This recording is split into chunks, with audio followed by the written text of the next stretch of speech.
You are Locked On Texas Tech, your daily podcast on the Texas Tech Red Raiders. Part of the Locked On Podcast Network, your team every day. Think about like Taj Brooks, though.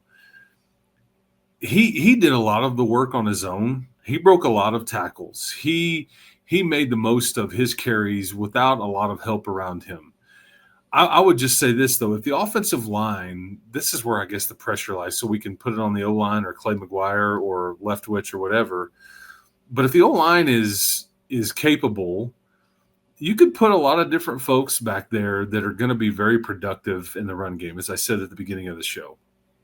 There's a reason why the NFL doesn't really pay many high-end running backs.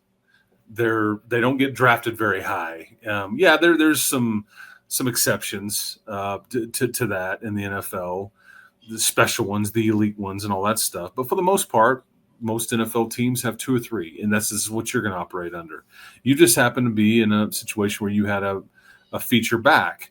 So I think if your O-line is productive and they can maul people like we talked about recently, I think that, Jacoby and Cam and Adam and Hollywood and whoever else could be very productive, and you may not necessarily notice it, but I do wonder how Mac will call it differently. Does he run as much two-back stuff? Does he run?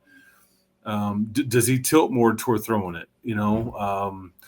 I think they've wanted to be 50-50. I would be willing to bet you. I bet it slants more to the pass. I believe that, but you can't. Barron isn't good enough. Your O-line isn't good enough. Everything's not good enough just to be clearly one-dimensional. You're not good enough there for we're going to major in this and we're really just going to kind of dabble in this other aspect and we're just going to crush people. I don't think any of it is good enough to be able to do that. There's going to be some balance here. It's just a matter of, but maybe it does tilt more toward the pass. So you talk about pressure. There's definitely some more pressure on Barron. I don't disagree. Is he the choice, top guy on the list, like maybe changes the most for him or puts more of a burden on him? Maybe, or the O-line. I think that's right. It's 1 and 1A, and I may say the offensive line has the list. I think they've got more because now how much more important is it to protect Morton? Because if you are going to throw it a bit more and you're going to tilt that way a bit more, and now how much more valuable is Barron to this equation now that you're missing one of your lead backs or the lead back, right? And it puts more of an emphasis on what Barron is doing or not. Because there's going to come a time, man, one of these games this season where the passing game is just not going to be clicking. It's not going to be there, whether it's windy or he's just off or you have 7 drops in a row or something like that. It's November. Whatever. Exactly. It's cold. It's freezing. Yeah. You're going to have to be able to smash it. And I mean, I'm here to tell you, I'm here for the whole Cam Dickey emergence, if that's what happens, and the Adam Hill show too, because I mean, I know enough about Adam Hill just as a player and his size and all that this could be a phenomenal story. I'm not trying to tell you that he's the next preseason All-American or anything like that, or going to be whatever. But, I mean, he can more than handle his business, and he'll rough some people up along the way. I like to hear that. All right.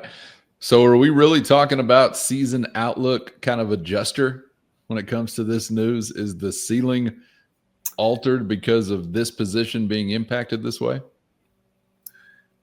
I mean, as I said, I think it may be just a bit harder to get to where you want to go without Quentin.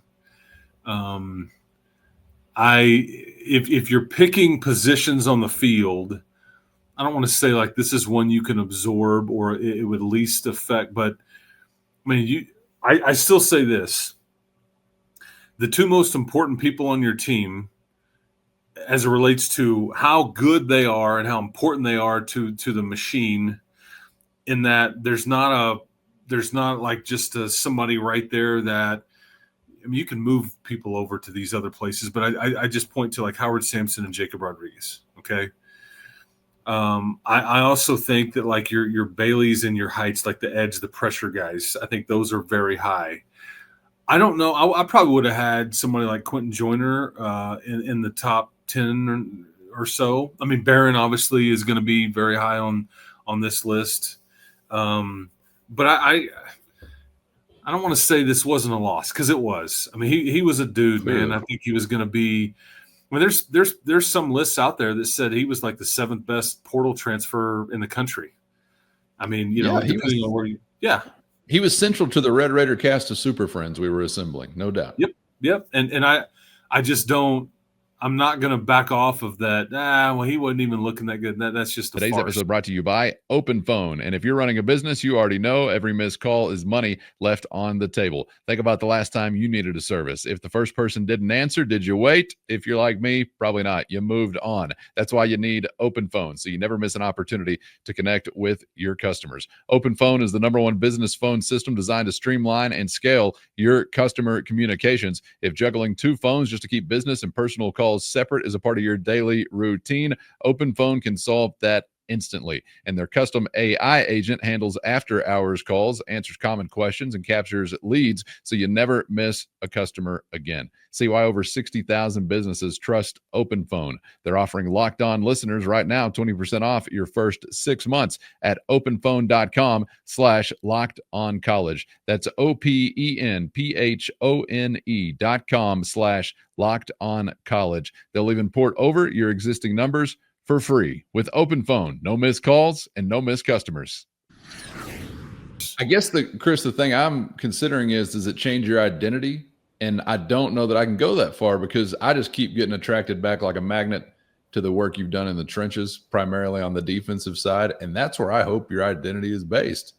And there are like .Bs and .Cs, and that is Baron Morton, and that is a running back or a wide receiver or a cornerback, or Jacob Rodriguez even. But to me, it's about those lines. And so with that not being necessarily impacted, I still come back to kind of thinking, if this derails you, I'm going to be surprised or maybe disappointed in that possibly you were headed for derailment anyway. Maybe that's some copium I'm drinking as a fan, by the way. I will offer that up. And this is why I say that it's really about the offensive line in this case. Okay. I think if the offensive line is what you want it to be and hope for it to be, you're going to be okay. If it's not, you don't have somebody like a Taj or a Quentin that can mask those deficiencies. And your quarterback will still be running around and like not have time and all the stuff. So that's just why I kind of put it on the old line. And as we've talked about, that's not necessarily solidified just yet with everything, but thankfully, knock on wood, as I bang on my forehead there's not any kind of injury to any of those guys that's been like the Joyner news, where it's like, not going to see you this year. Yeah. I am fascinated too, though, because this is the other part, Cowan, is that big picture. These are two true sophomores that are gonna get the bulk of the carries this year, and we'll see how Adam Hill and Michael Henderson and company fill that out. But next year, Joyner will be back, and he still has multiple years to play. You've got a kid committed named Ace Rowden, who is by all accounts just rising up the ranks, and Texas is trying to get him to switch and all those things. Maybe you can move Michael Henderson back to DB. Maybe you can move Adam Hill back or move him over to linebacker if that's where you see it. But, I just don't know. Big picture, it's going to be kind of fascinating to see what all this looks like. Because, next year you could be, if you add Rowden to this group and then you have, Joyner with the 2 other guys, I mean, you could be loaded in the backfield, Well, don't we also have to think about a numbers crunch as far as American dollars in this NIL era? I mean, you brought that up to me in a conversation we were having off the air, and it's really kind of just slipped off my radar. Oh yeah, these guys well compensated, and this was a very well compensated one. So I don't even know if I've gotten ready to think about what that looks like. Yeah, Quentin, I don't know what the dollar figure was, but I think it was substantial, and I think the plan was for him to be here for a year or two. Well, he's going to spend this year here, and then he still have multiple years to play. And is he completely healthy and totally good to go by next year? But bottom line is, yeah, what is the rev share? What is the compensation? What does all that look like? Because he came here for, and people have asked too, do they still get that even when they're hurt? Yes, they do. This is the roll of the dice that you're taking here, and it sides with the player in that, they're protected. I mean, they're going to get their rev share or their NIL money or whatever, regardless if they play or not, as long as they don't, go commit a crime or they break a team rule and get kicked off the team. And there's all that stuff in there. But just for an injury, I mean, this is just part of the deal and part of. But there's a lot of things considered, like for right now and for into the future, for sure. Oh yeah, and you're also just getting ready for a season that's going to kick off in less than 2 weeks. So a fairly important one. No big deal. Yeah. Let us know. We'd love to hear from you in the YouTube comments. Is this altering your season outlook overall? Shoot us a text if you're in the Matador Mob. Whole lot to think about, Chris. So appreciate you parsing through some of that stuff with us, and we'll continue to do so, I'm sure, as we roll through this week. So enjoyed it, and looking forward to the next one. We'll see you then. Root for Hollywood. Root for Adam. Root for the sophomores. We'll be good to go, man. Keep hope alive, people. We'll all get through this together. That's right. The Locked On Texas Tech family, for better or worse. All right, get subscribed on YouTube or anywhere you get podcasts so you never miss a thing. And, of course, hit the show notes and find a link to a free 14-day trial if you're interested in becoming a Matador Mobster. That's your direct line to Chris and myself with one-on-one text sent straight to your phone. And, of course, a big shout-out to the everydayers. Ain't got to do nothing to be one of those. Just show up. You're just out there every day. It's right there in the title, and we appreciate those who are riding along every day. All right. For Chris, I'm Casey. Thanks as always for the time. We hope to see you back for the next round on Locked On Texas Tech.